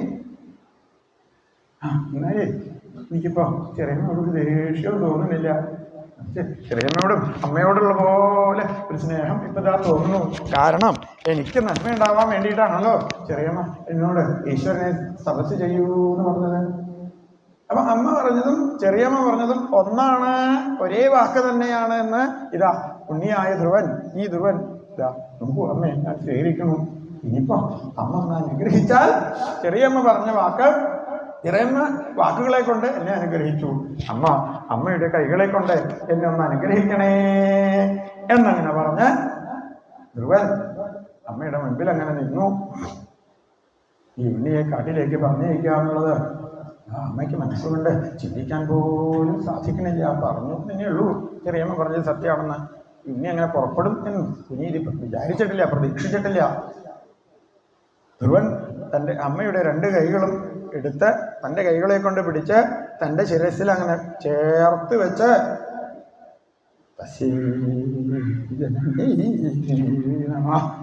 അമ്മേ ഇതാ ഞാൻ നമസ്കരിക്കണു എന്നങ്ങനെ പറഞ്ഞു. നമസ്കരിച്ച് അവിടെ നിന്ന് ഇറങ്ങി അങ്ങനെ നടന്നു. പിന്നെ എന്തെന്നില്ലാത്ത ഒരു ദൃഢമായ ഭാവത്തോടെ, ധ്രുവക്ഷിതിം ദൃഷ്ട, ദൃഢമായ ഭാവത്തോടെ ഇറങ്ങി നടക്കുകയാണ് ആ ഉണ്ണി. അത് കണ്ടു നാരദ മഹർഷി. ധ്രുവക്ഷിതിം ദൃഷ്ട, ഈ ഉണ്ണിയുടെ നിശ്ചയദാർഢ്യത്തോടു കൂടിയുള്ള ഭാവം. ധ്രുവം എന്ന് പറഞ്ഞാൽ നിശ്ചയം എന്നാണ് അർത്ഥം. ഒരിക്കലും വ്യതിചലിക്കാത്ത തീരുമാനം, അതൊക്കെയാണ് ധ്രുവം. തീർച്ച, നിശ്ചയം. അങ്ങനെ തീർച്ചയായ നിശ്ചയമായ ഭാവത്തോടുകൂടി ധ്രുവൻ ഇറങ്ങി നടന്നത് നാരദ മഹർഷിക്ക് വലിയ സന്തോഷമായി. അദ്ദേഹം അതൊക്കെ ഇങ്ങനെ ഇരുന്ന് കാണുന്നുണ്ടല്ലോ, ദിവ്യദൃഷ്ടിയാണല്ലോ അദ്ദേഹത്തിന് എല്ലാം അറിയാം. ഇത് കണ്ട നാരദ മഹർഷി, മനസ്സുകൊണ്ട് ഇത് കണ്ട നാരദ മഹർഷി ഉണ്ണി ധ്രുവന്റെ മുൻപിൽ തന്നെ ചെന്ന് നിന്ന് തപസ്സിൽ നിന്ന് പിന്തിരിപ്പിക്കാനായിട്ട് ശ്രമിച്ചു നോക്കി. ഉണ്ണി ധ്രുവ, നിനക്ക് ഇതൊക്കെ ബുദ്ധിമുട്ടുള്ള കാര്യമാണ് കേട്ടോ. എന്താ അത്? വലിയ ബുദ്ധിമുട്ടാണ് കുട്ടികളെ കൊണ്ട് തപസ് ചെയ്യാന്നുള്ളത്. പിന്നെ നീ ഇതൊന്നും ഒരിക്കലും വലിയ കാര്യമായിട്ട് എടുക്കണ്ട. ചെറിയമ്മ ഒന്ന് പറഞ്ഞു, അമ്മ വേറൊന്ന് പറഞ്ഞു, അത്രയേ ഉള്ളൂ. അതോ നിവർത്തതാം ഏഷ നിർബന്ധസ്തവനിഷ്ഠല. നാരദൻ ആദ്യം പറഞ്ഞു, ഉണ്ണി നീ തപസ് ചെയ്യുന്നു, ഇങ്ങനെ പുറപ്പെട്ടത് നിഷ്ഫലമായി തീരും, അതുകൊണ്ട് നിർത്തൂ, നിവർത്തിക്കൂ, തപസ്സിൽ നിന്ന് നിവർത്തിക്കൂ. അതോ നിവർത്തതാം ഏഷ നിർബന്ധ തവ നിഷ്ഫല യതിഷ്യതി ഭവാൻ കാലേ. നിനക്കൊരു കാലം വരും അല്ലെ, ഈ കുട്ടിക്കാലത്ത് ബാല്യകാലത്ത് തപസ്സൊന്നും ചെയ്യാൻ പറ്റില്ല. പിന്നെ എങ്ങനെ ബാല്യം, കൗമാരം, യൗവനം, അത് കഴിഞ്ഞ് അപ്പോൾ അതനുസരിച്ചുള്ള ആശ്രമങ്ങൾ, ബ്രഹ്മചര്യം, ഗാർഹസ്ഥ്യം, പിന്നെ വാനപ്രസ്ഥം, അങ്ങനെ പ്രായമനുസരിച്ചുള്ള ആ ആശ്രമങ്ങളിലൂടെ സഞ്ചരിക്കുമ്പോൾ നിനക്ക് വാനപ്രസ്ഥം, കാട്ടിൽ പോകാനുള്ളതായ ഒരു ആശ്രമ ഭാവം വന്നു ചേരും. അപ്പോൾ നിനക്കാവാം. കാലേ ശ്രേയസാം സമുപസ്ഥിതേ യതിഷ്യതി. അപ്പോൾ നീ ശ്രമിച്ചാൽ മതി. ഇപ്പോൾ നിർത്തൂ നിന്റെ ആശ്രമം. പിന്നെ നിന്റെ ദുഃഖം അനുഭവിക്കേണ്ടതെന്ന് പറഞ്ഞില്ലേ? എന്നാ താപേരഭിഭൂയതേ. ഒരു കാര്യം മനസ്സിൽ ധരിച്ചു കഴിഞ്ഞാൽ ഉണ്ണി നിനക്ക് മനസ്സിൽ ദുഃഖം ഉണ്ടാവില്ല. എന്താ അത്? ഗുണാധികാൽ മുദം ലിപ്സേൽ അനുക്രോശം ഗുണാധവാൽ മൈത്രീം സമാനാദന്വിച്ഛേൽ താപേരഭിഭൂയതേ. ദുഃഖമില്ലാതിരിക്കാനുള്ള ഏറ്റവും നല്ല മാർഗം എന്താ? ഗുണവാനായ ഒരാളെ, നമ്മളെക്കാൾ ഗുണവാനായ ഒരാളെ കാണുമ്പോൾ ആ ഗുണവാന്റെ ഗുണഗണങ്ങളിൽ നാം സന്തോഷിക്കുക, അസൂയപ്പെടരുത്. ഗുണാധികാൽ മുതം ലിപ്സേ, തന്നേക്കാൾ അധികം ഗുണമുള്ള ഒരുവനിൽ നിന്ന് നാം സന്തോഷം സ്വീകരിക്കുന്നു. അനുക്രോശം ഗുണാധമാത്, നമ്മളെക്കാൾ ഗുണം കുറഞ്ഞ ഒരുവനെ കാണുമ്പോൾ അദ്ദേഹത്തോട് ഒരു അനുകമ്പ, ഒരു ദയ, അതാണ് മനസ്സിൽ വേണ്ടത്, അല്ലാതെ നിന്ദയല്ല. അങ്ങനെയാണ് തോന്നുക. നമ്മളെക്കാൾ ഗുണമുള്ള ഒരാളെ കാണുമ്പോൾ അയാളോടൊരു അസൂയാണ് തോന്നുക, അതരുത്. അതിന് പകരം സന്തോഷം തോന്നണം. നമ്മളെക്കാൾ ഗുണം കുറഞ്ഞ ഒരുവനെ കാണുമ്പോൾ ആളെ പരിഹസിക്കാനോ നിന്ദിക്കാനോ വേണ്ട നമുക്ക് തോന്നാം. അല്ലേ, അയ്യേ അയാൾ എന്നത്തോളം കേമനാണെന്നോ, അയാൾ എൻ്റെ അത്രയൊന്നും കേമനല്ല, ഉള്ളൊരുതാത്തവൻ, നിസ്സാരൻ എന്ന് നിന്ദിക്കാൻ തോന്നും. അരുത്. മറിച്ച് പാവം അത്രയ്ക്കും ആയില്ല അല്ലേ, നന്നായി വരട്ടെ, അയാൾക്കും എൻ്റെ പോലെ ഗുണങ്ങൾ വർദ്ധിക്കട്ടെ എന്ന് അനുകമ്പ വേണം. അനുക്രോശം ഗുണാധമാൽ. ഇനി ഇതൊന്നല്ലാതെ സമാനാൽ, ഒരേപോലെയുള്ളവരെ നാം കാണുമ്പോഴോ മൈത്രിയും സമാനാതന്വിച്ചേൽ, സമന്മാരോട് സൗഹൃദഭാവം വേണം, ദേഷ്യം വരുത്. ഒപ്പമുള്ള ഒരാളെ കണ്ടാൽ ആളോട് നമ്മൾ ഒരു സഖ്യഭാവത്തിൽ പെരുമാറുക. ഓ, ഇത് എന്നെ പോലുള്ള ആളാണ് അല്ലേ, അദ്ദേഹത്തിനോടൊരു സൗഹൃദം വേണം. അങ്ങനെയുള്ള ആളെ കാണുമ്പോൾ അത് അടുത്ത് ചെല്ലുക, നമസ്കരിക്കുക, സൗഹൃദഭാവത്തിൽ പെരുമാറുക. അപ്പം ആ സൗഹൃദഭാവം തിരിച്ചും കിട്ടും. മൈത്രിയും സമാനാൽ അന്വിച്ചേൽ. അല്ലാതെ സമന്മാരെ കാണുമ്പോൾ ചിലപ്പോൾ നമുക്ക് തോന്നാം ദേഷ്യമാണ് തോന്നുക, അതരുത് എന്നർത്ഥം.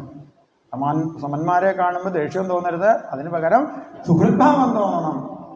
അല്ലാണ്ട് ഒരുത്തിനെ കാണുമ്പോൾ ഓ കണ്ടില്ലേ അവൻ എൻ്റെ കൂടെ എൻ്റെ ഒപ്പമായിട്ട് ഇങ്ങനെ ഞെളിഞ്ഞിരിക്കണു, കൊള്ളരാത്തവൻ എന്നൊരു ദ്വേഷം മനസ്സിൽ തോന്നരുത്. മറിച്ച് മൈത്രിയും സമാനാതന്വിച്ചേൽ, ഒരു സൗഹൃദം സമന്മാരോട് പുലർത്തുക. അങ്ങനെ വന്നാൽ ഉണ്ണി ധ്രുവ നതാവൈരവിഭൂയതേ, മനസ്സിൽ ദുഃഖമൊന്നുണ്ടാവില്ല കേട്ടോ എന്നങ്ങനെ തൻ്റെ ഉപദേശം, അതായത് ധ്രുവനെ തപസ്സിൽ നിന്ന് നിവർത്തിക്കാനുള്ളൊരു ശ്രമം ചെയ്തു നോക്കി നാരദ മഹർഷി. ഫലമൊന്നും ഉണ്ടായില്ല. ധ്രുവൻ പറഞ്ഞു, ഇതേ സ്വയം ശമഹ, ഇതൊക്കെ വേറെ ആരോടെങ്കിലും പറഞ്ഞാൽ മതി എന്നുള്ള മട്ടിൽ. എൻ്റെ അടുത്ത് അസ്മൽ വിധേഹി, എന്നെ പോലെ ഒരു എൻ്റെ മനസ്ഥിതി പോലെ ഒരു മനസ്ഥിതിയോടുകൂടിയുള്ള ഒരാളുടെ അടുത്ത് അങ്ങയുടെ ഉപദേശങ്ങളൊന്നും ഫലപ്രദമാവില്ല. എന്താ കാരണം? എൻ്റെ സ്ഥിതി എന്താ? അഥാഭിമേ അവിനീതസ്യ ക്ഷാത്രം ഘോരമുപേയുഷ, ഞാനിപ്പോ വിനയമില്ലാത്തവനാണ്, എനിക്കൊരു വിനയമില്ല. ഇത് മാത്രമല്ല ക്ഷാത്ര തേജസ് കൊണ്ട് എൻ്റെ മനസ്സിലുള്ളതായ ആ ഒരു ദ്വേഷ്യം അതിങ്ങനെ വർദ്ധിച്ചു നിൽക്കുകയാണ്. എന്താ കാരണം? ചുരുച്യാതുർവചേർബാണേർ ഭിന്നേ ശ്രയതേ ഹൃദി. അമ്മ പറയൊക്കെ ഉണ്ടായി, ചെറിയമ്മ പറഞ്ഞത് നല്ല വാക്കാണ് എന്നൊക്കെ, എങ്കിൽ പോലും ആ വാക്കുകൾ ചിലത് എൻ്റെ ഹൃദയത്തെ പിളർത്തിക്കഴിഞ്ഞിട്ടുണ്ട്. അപ്പം അതുകൊണ്ട് ഹൃദയം പിളർന്ന് ശൂന്യമായ ഭാവത്തിലിരിക്കുമ്പോൾ നാരദമഹർഷി അങ്ങയുടെ വാക്കുകളൊന്നും എൻ്റെ ഹൃദയത്തിൽ ഉറക്കില്ല. മറിച്ച് അങ്ങ് എന്നോട് കാരുണ്യമുള്ളവനാണെങ്കിൽ അങ്ങ് ബ്രഹ്മപുത്രനായ നാരദൻ തന്നെയാണെങ്കിൽ എനിക്ക് ത്രിഭുവനോത്കൃഷ്ടം പദം, ഈ 3 ലോകങ്ങളിലും വെച്ച് ശ്രേഷ്ഠമായ പദത്തെ ലഭിക്കാനായിട്ടുള്ളൊരു മാർഗം അത് ബ്രൂഹി, എനിക്ക് പറഞ്ഞു തരണം. മാത്രമല്ല അസ്മൽ പിതൃഭി അന്യേരവി അനധിഷ്ഠിതം, എൻ്റെ പിതാമഹനും മറ്റുള്ള ആരും എത്തിച്ചേരാത്തതായ ഒരു സ്ഥാനം, അത്രയും ത്രിഭുവനോത്കൃഷ്ടം ഉന്നതമായ ഒരു സ്ഥാനം എനിക്ക് ലഭിക്കാനായിട്ട് അല്ലയോ നാരദ മഹർഷേ അങ്ങ് ഒരു ഉപദേശം തരണേ എന്ന് ധ്രുവൻ നാരദ മഹർഷിയോട് തൻ്റെ മനസ്ഥിതി പൂർണ്ണമായും അങ്ങോട്ട് വെളിവാക്കിയപ്പോൾ, ഭംഗിയായി നാരദ മഹർഷിയെ തൻ്റെ മനസ്ഥിതി ധ്രുവൻ പറഞ്ഞു ധരിപ്പിച്ചപ്പോൾ ഇത്രയും പറയാം. ഇത്യുദാഹൃതമാഹകർണ്യ ഭഗവാൻ നാരദ, ഭഗവാനായ ശ്രീനാരദ മഹർഷി പ്രീതഃ, അദ്ദേഹത്തിന് സന്തോഷം വേണുണ്ടായത്. താൻ പറഞ്ഞത് കേൾക്കാണ്ട് ഉണ്ണി ഒരു വട്ടം വാശി പിടിക്കാന്നല്ല നാരദന് തോന്നിയത്. നാരദൻ പറഞ്ഞത് ഉണ്ണി തപസ് ചെയ്യേണ്ട, തിരിച്ചു പോകുന്നതാണ് അല്ലേ. പക്ഷെ എന്നാൽ നാരദന്റെ വാക്കിനെ ധിക്കരിച്ചുകൊണ്ട് എനിക്ക് തപസ് ചെയ്യണം, അതിനുള്ള മാർഗം ഉപദേശിക്കണമെന്ന് ഉണ്ണി ധ്രുവൻ ശഠിച്ചപ്പോൾ പ്രീതഃ, സന്തോഷത്തോടുകൂടി നാരദ മഹർഷി ആ ഉണ്ണിയോട് സദ്വാക്യം, നല്ല വാക്കുകൾ. അനുകമ്പയ, ഉണ്ണിയോടുള്ള ആ കാരുണ്യം കൊണ്ട് നാരദ മഹർഷി ഉണ്ണിയോട് നല്ല വാക്കുകൾ പറഞ്ഞു. അതാണ് ആ അധ്യായത്തിൽ 40 മുതൽ കുറച്ചധികം ശ്ലോകങ്ങളിലായിട്ട് വർണ്ണിച്ചിട്ടുള്ളത്. നാരദ മഹർഷി ഉണ്ണി ധ്രുവന് ഈശ്വര ഭജനത്തിനുള്ളതായ വഴി അങ്ങനെ പറഞ്ഞു കൊടുത്തു. അമ്മ പറഞ്ഞ ജനന്യാഭിഗത പന്ഥ, അമ്മ പറഞ്ഞ മാർഗം വളരെ ശ്രേഷ്ഠം തന്നെയാണ്. നീ അതിലേക്ക് തന്നെയാണ് പ്രവേശിക്കേണ്ടത്. തപസ് ചെയ്യാനുള്ള സ്ഥലം മധുവനം എന്നു പേരായ ഒരു പുണ്യപൂരിതമായ പ്രദേശം ഇവിടെ അടുത്തുണ്ട്. അവിടെ പോയി നീ ഭഗവാനെ ആരാധിക്കണം. ആ ഭഗവാനെ സ്മരിക്കാനുള്ളതായ ദിവ്യരൂപം നാരദ മഹർഷി ഇവിടെ കുറച്ച് ശ്ലോകങ്ങളിൽ ഉപദേശിച്ചു കൊടുത്തിട്ടുണ്ട്. പ്രസാദാഭിമുഖം അഭിമുഖം ശശ്വൽ പ്രസന്നവദനേഷണം എന്ന് തുടങ്ങി ഭഗവാന്റെ ആ സുന്ദര രൂപത്തെ നാരദ മഹർഷി ധ്രുവനെ പറഞ്ഞു കൊടുത്തു. അതൊക്കെ വളരെ ശ്രദ്ധയോടുകൂടി അങ്ങനെ എടുത്തു. ആമീലശ്ലക്ഷ്മകേശം ജ്വലിതമകരസൽകുണ്ഡലം മന്ദഹാസസ്യന്ദാർദ്രം കൗസ്തുഭശ്രീപരിഗതവനമാലൂരുഹാരാഭിരാമം ശ്രീവത്സാംഗം സുഗാഹം മൃദുലസതുദരം കാഞ്ചനഛായചേലം ചാരുസ്നിഗ്ധോരും അംഭോരുഹലളിതപദം ഭാവയേഹം ഭവന്തം. ഒരൊറ്റ ശ്ലോകത്തിൽ ഭഗവാന്റെ ആ കേശാധിപാത സ്വരൂപത്തെ മേൽപ്പുത്തൂർ ഭംഗിയായി വർണ്ണിച്ചിരിക്കുന്നു. ആ സ്വരൂപം തന്നെയാണ് ഇവിടെ അനവധി ശ്ലോകങ്ങളിലായിട്ട് നാരദൻ ഉണ്ണിയെ കേൾപ്പിച്ചത്. അതുമാത്രമല്ല, ജപ്യശ്ചപരമോ ഗുഹ്യശ്രൂയതാമേ നൃപാത്മജ, വളരെ ഗുഹ്യമായ ഒരു മന്ത്രം കൂടി ഉണ്ണി ഞാൻ നിനക്ക് പറഞ്ഞു തരാം. ദ്വാദശാക്ഷര വിദ്യയാ, ദ്വാദശാക്ഷര വിദ്യ എന്ന പ്രസിദ്ധമായ മന്ത്രം ഉണ്ണി ഞാൻ നിനക്ക് ഉപദേശിച്ചു തരാം എന്ന് പറഞ്ഞ് നാരദ മഹർഷി ആ ദ്വാദശാക്ഷര വിദ്യയും ഉപദേശിച്ചു കൊടുത്തു. ഓം നമോ ഭഗവതേ വാസുദേവായ, ഓം നമോ ഭഗവതേ വാസുദേവായ, ഓം നമോ ഭഗവതേ വാസുദേവായ, ഓം നമോ ഭഗവതേ വാസുദേവായ. മന്ത്രേണ അനേന ദേവസ്യ കുര്യാൽ, ഈ മന്ത്രവും ജപിച്ചുകൊണ്ട് നീ മധുവനത്തിൽ ഭഗവാനെ ആശ്രയിച്ച് തപസ് ചെയ്യൂ എന്ന് നാരദൻ ഉണ്ണി ധ്രുവനെ അനുഗ്രഹിച്ചയച്ചതിൻ്റെ ശേഷം കൊട്ടാരത്തിൽ വന്ന് ദുഃഖത്തോടു കൂടിയിരിക്കുന്ന ഉത്താനപാദ മഹാരാജാവിനെ ആശ്വസിപ്പിച്ചു. ഉത്താനപാദ മഹാരാജാവ് തൻ്റെ മകൻ പോയതോടുകൂടി തൻ്റെ രണ്ടാം ഭാര്യയായ സുരുചിയോട് എന്തെന്നില്ലാത്ത ഈർഷയോടെ കടന്നു പോകണം എന്നൊക്കെ പറഞ്ഞ് അവളെ ആക്കി ഒന്ന് ഓടിച്ച് സുനീതിയുടെ കൊട്ടാരത്തിൽ പോയി ഇരിപ്പായി. പാവം എന്നിട്ട് സുനീതിയോട് ഇങ്ങനെ കരഞ്ഞു പറയാ രാജാവ്, നോക്കൂ സുനീതി, ഈ മഹാഭാവി നിന്റെ ഉണ്ണിയെ കാട്ടിലേക്ക് പറഞ്ഞേച്ചു, അവിടെ പോയി എന്തൊക്കെ മൃഗങ്ങൾ അതിനെ തിന്നാവോ, ക്ഷമിക്കണേ എന്നോട്, ക്ഷമിക്കണേ എന്നോട്. സുനീതിയുടെ കൊട്ടാരത്തിലാണ് അപ്പോൾ ഉത്താനപാദ മഹാരാജാവ്. സുരുചിയെ കാണുകയുണ്ട് അദ്ദേഹത്തിന്. സുരുചിയെ വിളിച്ചുകൊണ്ട് വരാനായിട്ട് കൽപ്പന കൊടുത്തു സുനീതി. രണ്ടുപേരും ഞങ്ങൾ അടുത്തിരുന്ന് രാജാവിനെ ആശ്വസിപ്പിക്കാന്നുള്ള മട്ടില്. രാജാവ് പറഞ്ഞു, അവളെ വിളിക്കരുത്, അവളെ കാണണ്ട എനിക്ക്. സുനീതി പറഞ്ഞു, അങ്ങനെയല്ല, ഇപ്പം അങ്ങ് ദുഃഖിച്ചിരിക്കുമ്പോൾ ഞങ്ങൾ രണ്ടുപേരും അങ്ങ് ആശ്വസിപ്പിക്കാൻ വേണം. അങ്ങനെ സുനീതിയും സുരുചിയും ആശ്വസിപ്പിച്ചുകൊണ്ടിരിക്കണു. രാജാവ് കരഞ്ഞുകൊണ്ടിരിക്കണു. അവിടേക്ക് നാരദൻ വരണു. നാരദൻ രാജാവിനെ ആശ്വസിപ്പിച്ചു. അങ്ങ് എന്താ വിചാരിച്ചത് അങ്ങയുടെ ഉണ്ണിയെക്കുറിച്ച്? ഉണ്ണിയെ ആരും രക്ഷിക്കാനില്ല, ആരും രക്ഷിക്കാനില്ല എന്നല്ലേ പറഞ്ഞത്? കാട്ടിൽ ആരും ഉണ്ണിയെ രക്ഷിക്കില്ല, മൃഗങ്ങൾ വരും, കൊല്ലും, തിന്നും. ദേവഗുപ്തം സമനയം മാശുച, ദേവഗുപ്തനാണ് ഇപ്പൊ ആ ഉണ്ണി. ദേവൻ സാക്ഷാൽ ഈശ്വരൻ ആ ഉണ്ണിയെ രക്ഷിക്കാനായിട്ടുണ്ട്. അപ്പൊ പിന്നെ ആരാ ഉണ്ണിയെ ഉപദ്രവിക്കുക? അതുകൊണ്ട് അങ്ങ് ഒരിക്കലും തൽ പ്രഭാവമവിജ്ഞായ, ആ ഉണ്ണിയുടെ മഹാത്മ്യം ഒട്ടും മനസ്സിലാക്കാണ്ടാണ് അല്ലയോ മഹാരാജാവ് അങ്ങ് ഇങ്ങനെയൊക്കെ പറയണത്. ദുഃഖിക്കരുത്, ദുഃഖിക്കരുത് എന്ന് നാരദ മഹർഷി രാജാവിനെ ആശ്വസിപ്പിച്ചു. ധ്രുവൻ ഇവിടെ മധുവനത്തിൽ വന്ന് വളരെ കഠിനമായ തപസ്സിൽ ഏർപ്പെട്ടു. ആഹാരാദികളെ നിയന്ത്രിച്ച്, പ്രാണനെ പോലും നിയന്ത്രിച്ച്. എന്തിന്? 5 മാസം കൊണ്ട് ധ്രുവന്റെ തപസ്സിന്റെ ആ ഭാവം വളരെ ഉന്നതമായൊരു ഭാവത്തിൽ എത്തിച്ചേർന്നിരിക്കുന്നു.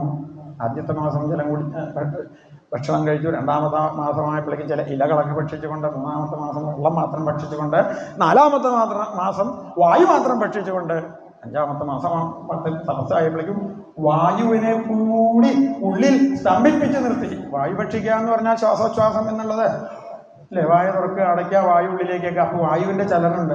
എന്നാൽ 5ാമത്തെ മാസമായപ്പോഴേക്കും വായുവിൻ്റെ ചലനത്തെ പോലും നിയന്ത്രിച്ചുകൊണ്ട് ഇതാ ധ്രുവൻ തപസ് തുടർന്നതോടെ ലോകം സർവചരാചരങ്ങളും നിശ്ചലമായി തീർന്നു. മാരുത സഞ്ചാരമെല്ലാം അടങ്ങുക കാരണം ദാരുണമായ ദശാന്തരെ കൊത്തിച്ചമച്ചാമരപ്പാവകൾ പോലെ മധ്യജനങ്ങൾക്ക് ഇളക്കമില്ലാതെയായി. മനുഷ്യരൊക്കെ മരപ്പാവുകൾ അനങ്ങാതെയായി തീർന്നു. ദേവന്മാര് ഈ പ്രാണനിരോധത്തെക്കുറിച്ച് ഭഗവാന്റെ അടുത്ത് ചെന്ന് അറിയിച്ചു. ഭഗവാൻ പറഞ്ഞു, യഥോഹിവ പ്രാണനിരോധ ആസീൽ. എന്താ ഈ വായുമുട്ടൽ ഉണ്ടാവാൻ കാരണം എന്നല്ലേ? ഉത്താനപാദപുത്രനായ ധ്രുവന്റെ തപസ്സുകൾ കാരണമാണ്. ധ്രുവൻ ഒറ്റക്കാലിൽ നിന്നുകൊണ്ട് ഭഗവാനെ ഓം നമോ ഭഗവതേ വാസുദേവായ എന്നങ്ങനെ ജപിച്ച് പ്രാണനെയും ഉള്ളിൽ സ്തംഭിപ്പിച്ച് നിർത്തിയപ്പോൾ ഇതാ ഭൂമി ഇളകാൻ തുടങ്ങി. ലോകം മുഴുവൻ ഇടുകിട വിറച്ചു. ഭഗവാൻ ദേവന്മാരെ ആശ്വസിപ്പിച്ചുകൊണ്ട് ധ്രുവന്റെ മുൻപിൽ അങ്ങനെ പ്രത്യക്ഷപ്പെട്ടു. മുൻപിൽ പ്രത്യക്ഷപ്പെട്ട ഭഗവാനെ ധ്രുവൻ കണ്ടില്ല. കാരണം കണ്ണടച്ചുകൊണ്ട് ഉള്ളിലുള്ളതായ ആ സ്വരൂപത്തെയാണ് ഉണ്ണി കാണുന്നത്. കണ്ണടച്ചു എങ്കിലും ഉണ്ണി കാണുന്നുണ്ട്, ഭഗവാനെ ഉള്ളിൽ കാണുന്നുണ്ട്. എങ്ങനെ? പ്രസാദാഭിമുഖം ശശ്വൽ പ്രസന്നവദനക്ഷണം. നാരദൻ പറഞ്ഞു കൊടുത്ത സ്വരൂപം ഉണ്ണി ഉള്ളിൽ ഇങ്ങനെ കാണുന്നുണ്ട്. അത് കണ്ടുകൊണ്ടാണ് ഈ 5 മാസവും ധ്രുവൻ തപസ് ചെയ്തുകൊണ്ടിരിക്കുന്നത്. ഭഗവാന് തോന്നി ആ സ്വരൂപം ഒന്ന് മറയ്ക്കാതെ ഉണ്ണി കണ്ണ് തുറക്കില്ല. പെട്ടെന്ന് ഭഗവാൻ ഉള്ളിലുള്ളതായ തന്റെ സ്വരൂപത്തെ ഒന്നങ്ങനെ മറച്ചു. തിരോഹിതം അമ്പരന്ന് പോയി ഉണ്ണി. എവിടെ പോയി? തൻ്റെ ഉള്ളിൽ പ്രകാശിച്ചു കൊണ്ടിരുന്ന സ്വരൂപം എവിടെ പോയി എന്നറിയാനായിട്ട് ഉണ്ണി ധ്രുവൻ അങ്ങനെ കണ്ണങ്ങനെ തുറന്നതോടുകൂടി സഹസൈവോപലക്ഷ്യ കണ്ണു തുറന്നപ്പോൾ ബഹിസ്ഥിതം തദവസ്ഥം. ഏത് രീതിയിലായിരുന്നു ഉള്ളിൽ താൻ കണ്ടത്, അതേ അവസ്ഥയിൽ ഇതാ ബഹിസ്ഥിതം തൻ്റെ മുൻപിൽ അങ്ങനെ നിൽക്കുന്നു. ആ സ്വരൂപത്തിലുള്ള ഭഗവാൻ എന്താണെല്ലാമാണ് ചെയ്യേണ്ടത് എന്ന് അറിയാതെ ആ ഉണ്ണി ധ്രുവൻ ഇതാ വല്ലാതെ പരിഭ്രമിച്ചു. ഓടിച്ചെന്ന് കെട്ടിപ്പിടിക്കുകയാണോ, നമസ്കരിക്കുകയാണോ, ആശ്ലേഷിക്കുകയാണോ, ചുംബിക്കുകയാണോ വേണ്ടത് എന്നറിയാതെ പരിഭ്രമിച്ച ധ്രുവന്റെ ആ കവിളിൽ ഭഗവാൻ തന്റെ പാഞ്ചജന്യം എന്ന ജ്ഞാനസ്വരൂപമായ ശംഖ് കൊണ്ടൊന്ന് സ്പരിശിച്ചതോടുകൂടി അന്തഃപ്രവിശ്യ ധ്രുവന്റെ ഉള്ളിലേക്ക് ഇതാ ഭഗവത് ചൈതന്യം പ്രവേശിച്ചു. അങ്ങനെ ഭഗവത് ചൈതന്യം ഉള്ളിലേക്ക് പ്രവേശിച്ച ധ്രുവൻ നടത്തിയ സ്തുതിയാണ് സ്തുതിനി എന്ന ഈ പ്രകരണം. 12 ശ്ലോകങ്ങളിലായിട്ട് 12 രീതിയിൽ ഭഗവാനെ ധ്രുവൻ അങ്ങനെ വാഴ്ത്തിക്കൊണ്ടിരിക്കുന്നു. അതിൽ ആ ആദ്യ ശ്ലോകം, അതിലെ അവസാന പാദം, അതാണ് നമ്മുടെ വിഷയം. അതുകൊണ്ട് ആ ആദ്യ ശ്ലോകം മാത്രം ഒന്ന് അനുസ്മരിക്കാം. എന്താ ധ്രുവൻ പറഞ്ഞത്?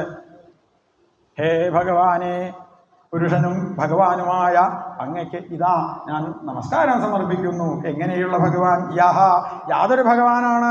അന്തഃപ്രവിശ്യ, ഇപ്പോൾ എൻ്റെ ഉള്ളിലേക്ക് പ്രവേശിച്ചിരിക്കുന്നത്, പാഞ്ചജന്യ എന്ന ശംഖിലൂടെ ഉള്ളിലേക്ക് പ്രവേശിച്ചിരിക്കുന്നത്. യഹ, യാതൊരു ഭഗവാനാണ്? അങ്ങനെ പ്രവേശിച്ച് മമവാചമിമാം പ്രസുപ്താം, എൻ്റെ ഉള്ളിൽ ഉറങ്ങിക്കിടന്നതായ വാക്കിനെ ഉണർത്തിയിരിക്കുന്നു അവിടുന്ന്. സഞ്ജീവയതി, ജീവിപ്പിക്കുന്നു.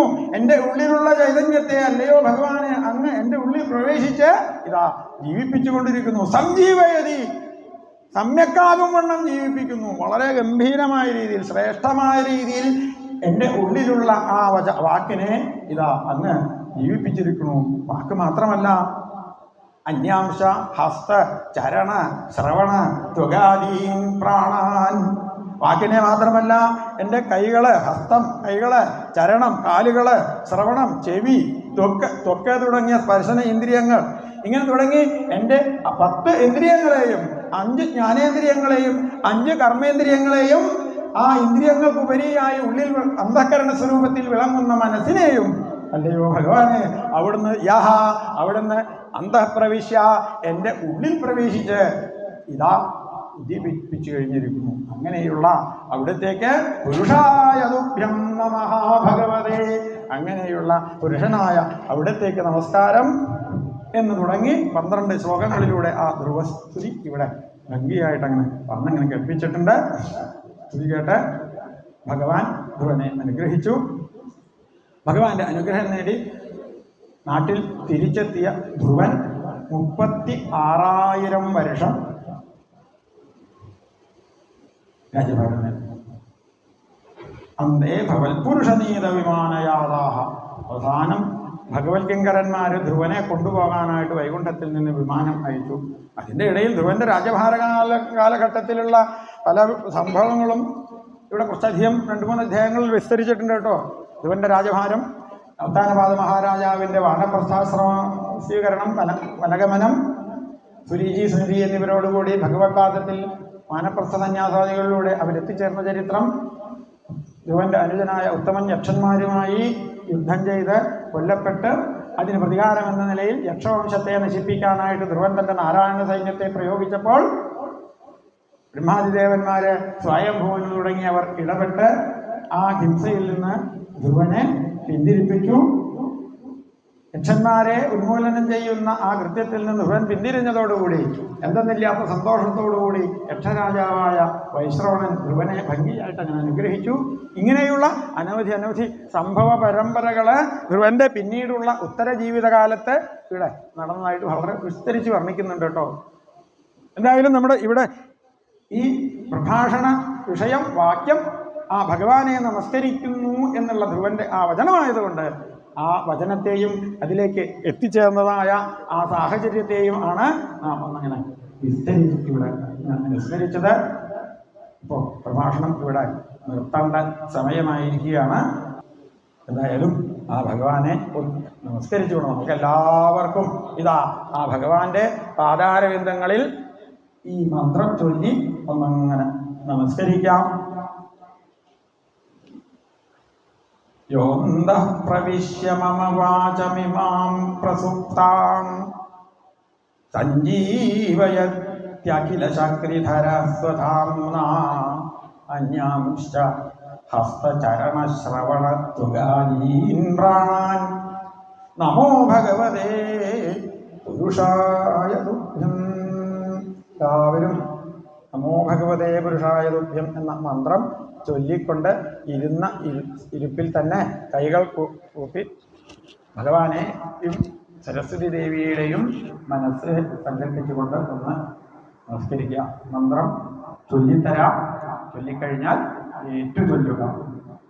നമോ ഭഗവതേ പുരുഷായ തുഭ്യം. നമോ ഭഗവതേ പുരുഷായ തുഭ്യം.